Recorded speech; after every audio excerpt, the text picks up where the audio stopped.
Hello Year 6, welcome to your maths video for Tuesday. So we're carrying on today in the same book. We're still in the maths Year 6 workout books. We're still in this one and we're carrying on with angles on page 35 today. Okay, so very similar to yesterday, you won't need a protractor because they're not to scale. So we're just working them out. So carrying on really with what we did yesterday. So, on question 1, it says, in this diagram, a parallelogram uses shares one side with a triangle. Without using a protractor, work out the values of the angles A to D. So, very similar to a question we did yesterday. So, hopefully some of you have remembered what the rule is for angles in a triangle. But don't worry if you haven't. So remember, angles in a triangle always add up to 180 degrees. So I'm only going to think about the triangle first. Okay, so this part here, I'm only going to think about this part. I'm going to ignore all of this for now. Okay, so we've got A, a right angle, and we've got D. Okay, so I think we're going to have to work out what A is before we can work out what D is. Okay, so we've got an opposite angle, very similar to what we had yesterday. So A is opposite 65 degrees. So A will be 65. Okay, you know a right angle is 90 degrees. So you need to do 65, add 90, take that away from 180, and that will give you D. Okay. B and C then are opposite each other, so they're going to be the exact same, but we don't know what they are yet. So you're going to have to add them all up. You add them all up, and then if you remember, angles around a point add up to 360 degrees. So I've written in here that this one is worth 23. Sorry, I'm not sure if you can see, if it's a little bit blurry, because this one here is directly opposite here. It's not got a number, it's not got a letter in, but we still need to add the number in, otherwise it won't all add up correctly. So we've got 65 here, we've got 65 here, we've got 23 and 23. If you add all of those up and then take that away from 360, you will have a number for both C and B. Okay, so whatever number you get when you've added them all up and taken it away from 360, you then need to divide that by 2, because it's not for one angle, it's for 2 angles. So add 65, add 65, add 23, add 23, divide that by 2, and then that'll give you B and C. Okay? So that should be all of those then. Okay? Right, on question 2 then, it says calculate the size of one internal angle and one external angle in each of the following shapes. Okay, remember, internal means inside the shape. Okay, external is outside.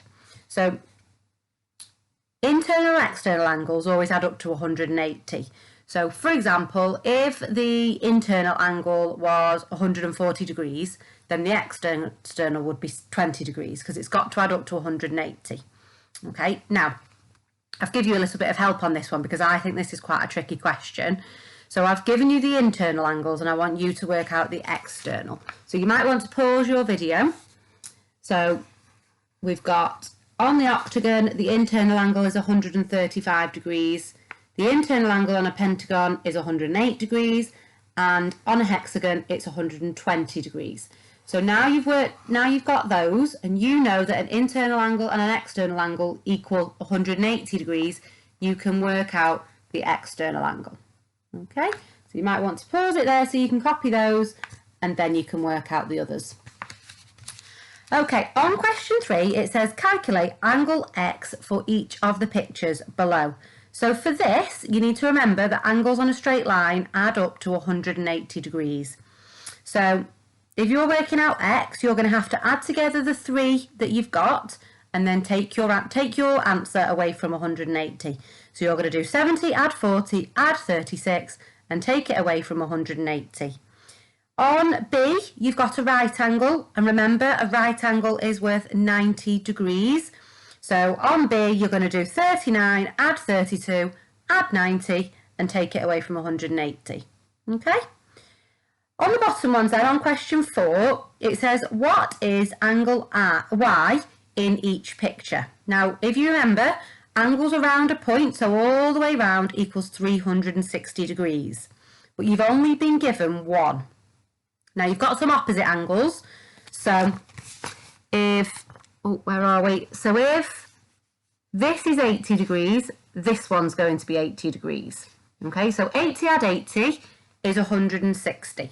Okay, so you're going to do 360, take away 160, and that'll give you an answer. But, like I said before, we've got two angles to work out here, haven't we?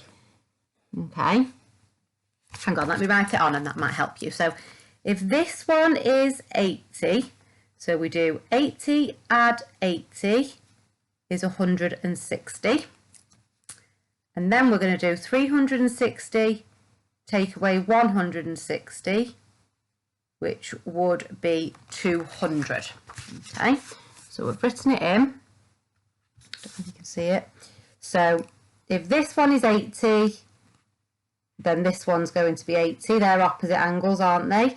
So you add them together, take them away from 360, and then that 200 is for both angles. So you're going to have to divide it by 2. So if you divide that by 2, half it, that will give you Y. Okay? So same on this one. Put your opposite angle in, add those two together and take them away from 360, and then divide your answer by 2. Don't forget to do that at the end for both angles. Okay? So only the one page today because again it's quite tricky learning. So just have a go, try your absolute best, and don't forget to send me some pictures or email me if you're struggling with anything at all, and I will be happy to help you. Okay, see you tomorrow.